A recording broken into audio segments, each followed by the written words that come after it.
اتعجني بقى منك لله، اتعجني. ده انا صارف ومكلف عليها. صارف اقسم بالله لو ما جت زي ما بتيجي من المحل ده مطبحها لي. رفحان صرف ومكلف. هي بطامي يا اختي سامع بطامي منك لله يا بعيد، ليه وشك ويحط عليك. اطلع عمال نفسها وشك ويحط عليك يا بعيد. انا كان مالي ومال الجواز، بيتزا دي اللي عايزين نعملها ما بعرفش اعمل. بتتعمل ازاي دي؟ ايه الموتزاريلا وايه اللي مش موتزاريلا وايه الكلام ده؟ يعني ايه جبنه موتزاريلا دي؟ يعني ايه؟ يا نهار اسود ومنيل عليك وعلى كل اللي شفتك فيه. منك لله، منك لله يا بلد، منك لله يا بلد. بتقول حاجه؟ ابدا يا اخويا، ان شاء الله يخليك لينا اللي مش حارمنا من حاجه. يا مكفينا وموفينا، ده انا لبلب 10 دقايق بيتزا. ده انت عايز فدان بيتزا؟ اعمل لك بيتزا تكفيك منين دي؟ انت بتعملي بيتزا مستطيله؟ اسكت ساكت. ازاي اول مره اشوف بيتزا مستطيله؟ اول مره تشوف، اديك شفت. اكفيكم انا منين مواعين انا للبيتزا المدوره انا؟ اكفيكم منين؟ يا ساتر يا رب عليكم، لا منكم ولا كفايه شركم. سبحان الله. يروح بره يصرف بالالف ويتغطى بالبورش. مش انت اللي قلت ها؟ طب على الله ما تطلع زي المحل ما هو بيعملها. اقسم بالله لو ما طلعت لنرجعها في الشارع ومدفعك تمن. ده انا لبلب. ماشي يا ده انت هتلاقيني فتطري في نفس الوقت، مع اني انا ما بعرفش اعملها. سلامتك من الله يا اخويا. عايز قال ياكل بيتزا قال الله يرحم. وانا اللي عايز اكل. يعني فيها ايه لو كنت اشتريتها لنا جاهزه يعني؟ والله انت اللي عملتي نفسك شميله وقلت انا هعملها احسن من كده. اشمعنى الكلمه دي اللي صدقتها؟ سبحان من يملى الصاجه ديت بالحته دي. كل حاجه يا رب يقول لي عليها فاشله، اشمعنى دي؟ والله في حاجه اسمها سريع، اختراعات اسمها سريع. اسمها نشابه يا خفي. نشابه ولا سريع بقى؟ كله عربيات. والله بقى ان كان عاجبكم، اللي مش عاجبه المحل هناك على الجسر اهو، روحوا اشتروا. كمان مش عاجبه يقول لي مستطيله ورفيعه ومش رفيعه. اغرب حاجه شفتها في البيت ده هو كل الغريب تلاقيه عندي. اي حاجه غريبه في الدنيا تلاقينا من اختراعات. نعم. الله الله يا ماما بتعملي لنا بيتزا، تسلمي ايدك. اظن انت عمرك ما شفت بيتزا مستطيل. لا. اديك شفت. طبعا يا حبايبي انا هعلمكم طريقه البيتزا الاقتصاديه وتعمليها في صاجة البوتاجاز عشان خاطر تقتصدي في المواعين. طبعا احنا كلنا بنقوله مهما نعمله البيتزا ما بتبقاش حلوه زي اللي بنشتروها. ليه؟ وما بتبقاش اسفنجيه زي اللي بنشتروها. ليه بقى؟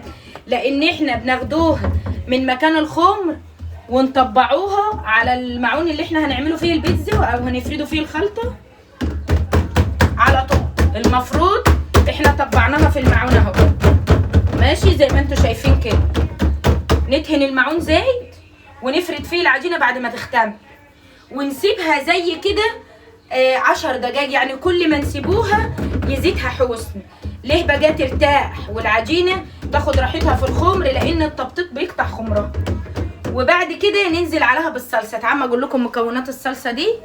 الصلصه دي عباره عن طماطم وزيت زيتون وفلفل اسود وبهارات توم بودره وبصل بودره ومعلقتين زيت زيتون ومعلقه زبده. بتقدحي الزبده مع الزيت وبتنزلي عليها بالثوم وبعدين تنزلي عليها بالتوابل وبعدين تنزلي عليها بالطماطم مضروب فيها بصل وتسيبها تتسبك. هندهن الاول الصلصه وبعد كده هننزل بقى زي ما انت عايزه تعمليها بالخضار، عايزه تعمليها باللحمه زي ما انت عايزه تعمليها جبن بس وخضار برضو بتبقى حلوه. اي حشوه انت عايزاها، انا ما بفرضش عليكي حشوه. بعد كده بتيجي نازله بقى بالخضار بتاعك والموتزاريلا بتاعتك وتروحي ايه حطها في الفرن على نار هاديه. ما تقرب تستوي هتروحي مولعه الشوايه تاخد وش وبالف هنا وشفا. هقول لكم الخطوات واحده واحده بس عشان وقت الفيديو ما يسرقنيش. قلتها لكم شفوي، هتشوفوها معايا عملي برضه. دي اقتصاديه وجميله واحلى من بتاع بره. والصلصه كمان بتكفي كتير. يعني احنا هنعمل مثلا 3 سيجار، وبالنسبه ان انا بعمل في صاجه مستطيله بعملها في صاجه مستطيله عشان خاطر ايه؟ كده كده بتتقطع لمثلثات، يعني سواء مستطيله مستديره هي كده كده بتتقطع ايه؟ لمثلثات، فما يفرقش معانا بقى احنا هنبططها في ايه. خليكم معايا اخلص بقيه الحشوه وارجع لكم. هنجيب بقى الصلصه وناخد منها ونحط على العجينه ما يستخسرش. روح يا يوسف ما يستخسرش. ايه بقى؟ بس لازم عشان خاطر العجينه معاكي تبقى زي البره تسيبيها على الصاج او الصينيه اللي انت هتعمليها بيتزا ترتاح شويه. ليه بقى؟ بترتاح ولما ترتاح تدي سمك وتبقى شبه السفينه كده. هنخلص دهان واوريكم الخطوات بقى. خلصنا زي ما انتم شايفين. طبعا شايفين الحبيبات السوداء دي توابل اللي هي ايه؟ الزعتر والايه؟ والفلفل. ماشي؟ هننزل بقى نكمل بقيه الاضافات كده. وهوريكم بقى طريقه نعملها باللحمه المفرومه. اول حاجه بننزل بيها اللحمه، بنشممها اللحمه. ليه بقى يا شباب؟ عشان تكفي. ليه بقى؟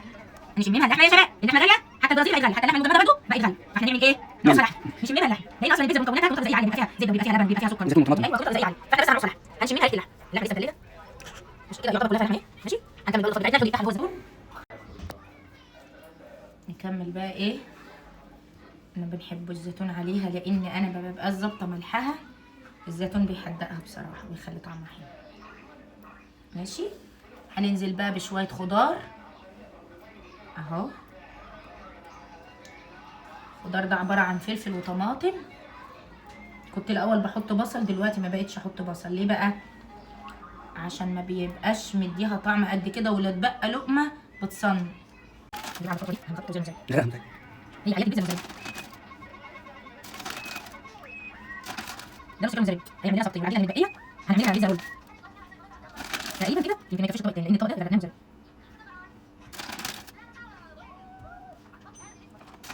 وتبقى احسن من اللي بنشتريها بشيء فلان. يعني احنا كفلاحين الحاجات دي عندنا متوفره، عجين ودقيق وزيت وسمنه متوفر في كل بيت. يعني هي بالنسبه لي ما كلفتنيش غير ثمن اللحمه وثمن الموزاريلا. تمام؟ ثمن اللحمه والموزاريلا والاضافات اللي هي الزيتون والكلام ده. اما الدقيق والسمنه واللبن والكلام ده كله عندنا في البيت. هنستأذن الاضافات دي عشان عايزه اقول لكم طريقه حلوه برضو عشان خاطر ما تتشعوطش مننا في الفرن. طبعا احنا بيبقى عندنا عيون الفرن اللي احنا الحتت اللي بنولع فيها، بنجيب شعل البوتاجاز ونغطي بيها الحتت اللي بنولع منها الفرن، وبنحط الصاجه عادي. ساعدني بعد اذنك.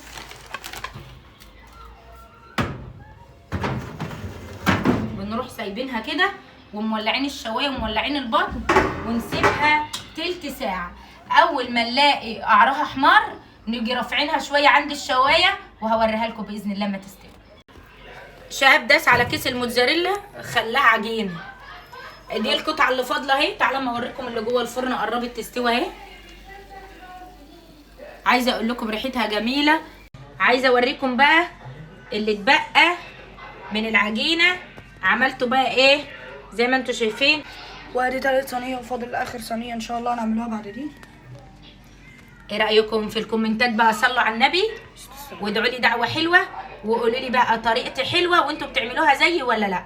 تمام اهو بصوا بقى يا عيال، قولوا لي بقى تسلم ايديا وحياه عيني. ايه رايكم؟ ايه رايكم؟ بيتزا جامبو، بيتزا عائلي. اتفضلوا معانا بقى. بيتزا مستطيل. بيتزا يا ماما.